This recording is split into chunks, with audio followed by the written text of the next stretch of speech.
Hi, my name is Nicole Russell, aka the Dragon Lady, owner and creator of Last Dragon Pizza, and proud ambassador of Women in Pizza. I'm so excited to be a part of the 2021 New York Pizza Festival, and we're virtual this year. So welcome to my home in Rockaway, New York City. And yes, I do not have a shop. And yes, I do make pizzas from home. And yes, I do have one of the top pizzerias in the country right here from my home. Today we're going to make just a classic margherita pizza, and we call that the Lord Charles at Last Dragon Pizza. And we're going to use one of my favorite fresh loaf mozzarella, Leone. So I'm just going to cut this, slice up some, and drop it on the pie. Follow along. I'm just going to grab my grater. I always like to use a little wax paper, under my grater. So I'm just gonna cut.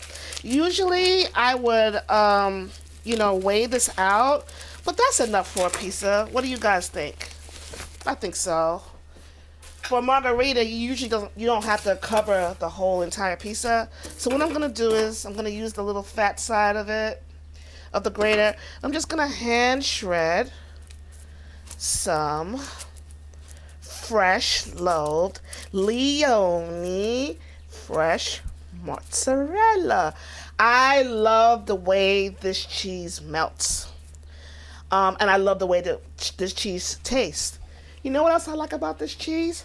I like the way it just stays white. When you cook it, it just stays like this white, beautiful cheese on top of your pizza.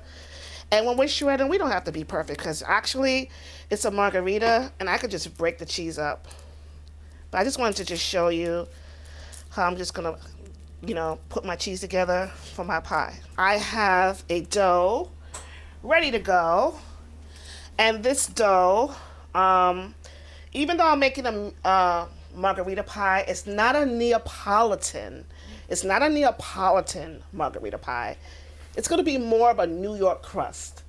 But basil, tomato, and fresh mozzarella, okay?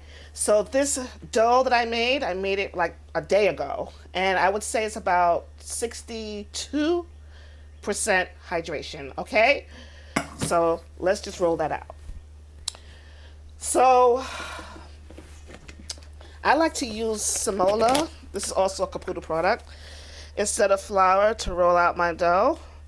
So I'm going to flour my surface so that my dough doesn't stick to the peel. And the thing about working at home, space is limited, but we're gonna make it work. So usually this is the top of the dough, but I use this part for the bottom of my pizza. And then all that juicy wetness, goodness, I leave that for the top of my pizza. Why? I kind of feel like that's where you get your crust to get crunchy and crispy, and the water content, and a little olive oil helps with the browning of your pie. So yeah, I always put the bottom and use that as the top. What I'm doing here is I'm taking air from the center and I'm pushing it and creating my crust. See? You see how it's nice and wet too? That's gonna be so good. Right? And then what I like to do is use my hand and just shape my crust out so I can make my pizza nice and round. When I first started making pizza, they weren't round. But now I try to make them as round as possible.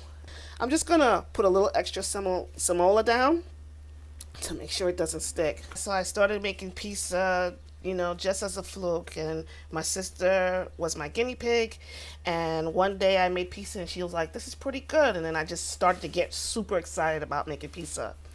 And so at the time, this was like a year after Hurricane Sandy, and we still had like construction workers coming around, still working on our house, and I made one for this guy that was my electrician, Lewis, and he thought it was the best pizza he ever had. He was crazy, because I'm sure it wasn't the best pizza.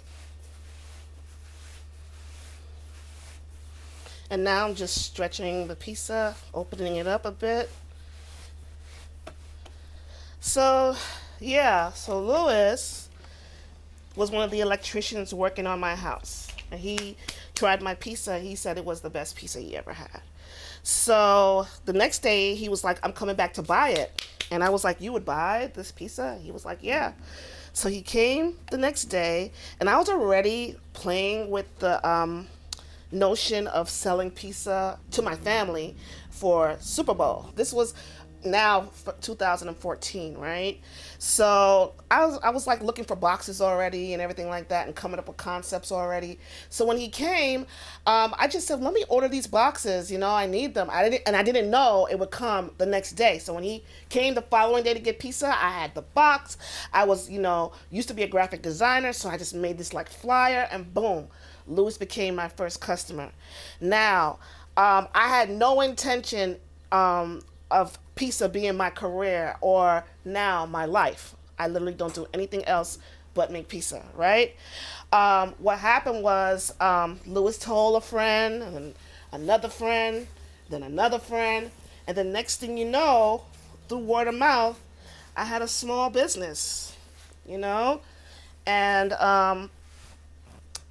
have a little hole here. I'm just going to close that up. Yes, I have a little small business. And it started off really slow. Like first, in the first year, hardly anyone came to see me, but I was always ready. And if I could give you one piece of advice, always be ready. You know what I mean? I was always consistently ready, no matter what. If one person was coming, if no one was coming, I was ready to sell a pizza on certain days of the week. And I would think that's my biggest advice I can give anyone. And it paid off, because then a brewery opened up, and where they need pizza, then I started servicing that.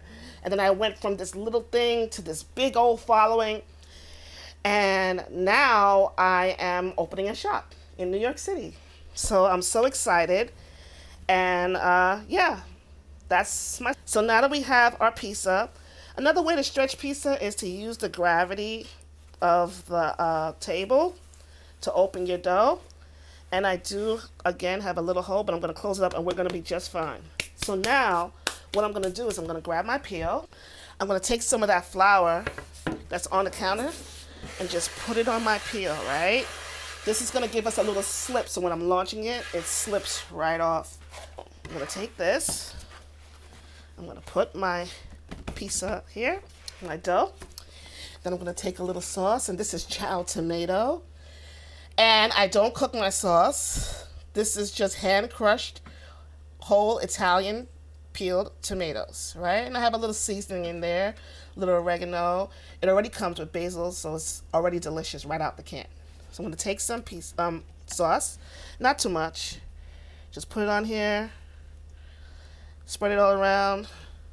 And I'm going to be mindful of not getting too much sauce towards the edge, right? Because we want to have a great crust, or as they say, a great cornicione. I love saying that word, cornicione. It's so much fun. When I learned that, I couldn't stop saying it. So, yeah. So what we're going to do, and you know what I do with my margaritas? I believe one of the most underrated toppings for pizza, believe it or not, is just the tomato. The fresh tomato on top of a pie, unbelievable. So this is what I'm going to do. I'm going to lay down some cheese, some fresh mozzarella di Leone that we shredded earlier. Just enough to get it nice and delicious all over. A good margarita needs a little sea salt. So I'm just going to put a little sea salt on here, right? I'm just going to add a little extra, some grape tomatoes on here. You can use plum tomatoes. You can use grape tomatoes. Some margaritas come with tomatoes, but a lot of them don't. And I think traditional Neapolitan margaritas does not have tomato on it, but I love tomato. I believe in adding a little extra tomato to the pie. Okay. And then what we're going to do is we're going to just stretch this out a little bit on the peel. I already have my oven heating up at 550 degrees. Of course, the top thing for making pizza at home is a very hot oven. If you're going to buy an oven, make sure it goes to at least 550. Make sure you have convection. That's even better. Make sure you have convection roast. Even better. But the most important thing is to have a great piece of stone or a great piece of steel and to heat your oven up for a very long time so that the oven is nice and hot. Okay? So, I have a little olive oil here. And I'm just going to take a little of it. Just with my hand, I'm just going to drizzle a little olive oil. So what I've got here is some garlic chili oil here that I just, have. And I'm going to take some of that to give it a little kick because I am Last Dragon pizza with a kick.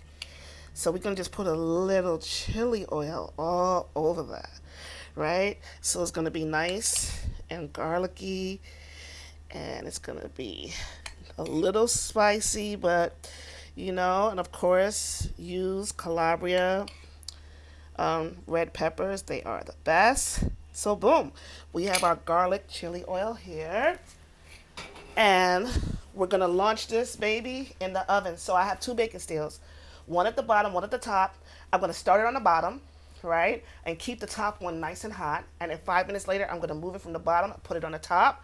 And that's going to really give us a nice, great crust and keep our pizza nice and hot. Ready?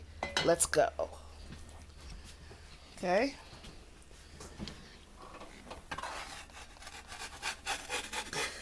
Okay, she's in there. And then now we're going to bake that for 5 minutes.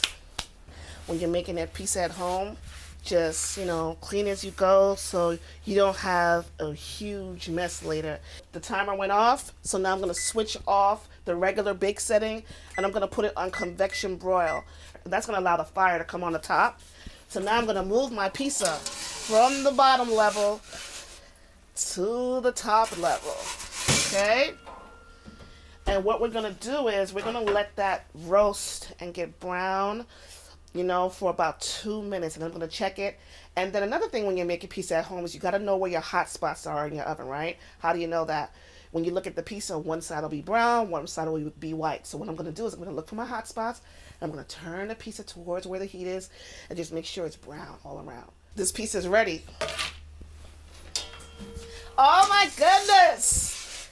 There's nothing better than when your pizza crust looks like a fresh baked beautiful bread, right? So there we go. That's our Laura Charles Margherita.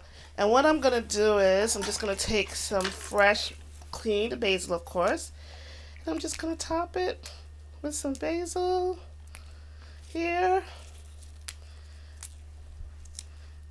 Really, you can top it after you slice it, but it's just a margarita. I'm just gonna top it. And make sure there's a piece of basil in every bite. And okay, it's time to cut this bad boy. Where should I cut? Look, this is gonna be a good cornicione right there. Listen, hear that? Crispy. Now, traditional Neapolitan pizza, they don't want the crisp. Traditional Neapolitan pizza, they don't want the crisp. Last Dragon pizza, we want the crisp. Heard that? Okay, we can just cut this in 4. I love how the Leone cheese has a little brown. You see how it browns so pretty? And do you want to take a look at my cornicione? What do you think about that? Should I put my beautiful face next to it? So I want to thank you so much for, checking for me during the New York Pizza Festival. And I hope you were able to follow along. But if you weren't, feel free to contact me. I can be found at Last Dragon Pizza on Instagram, on my website, www.lastdragonpizza.com. And I hope to hear from you soon. And I can't wait to see your pizza.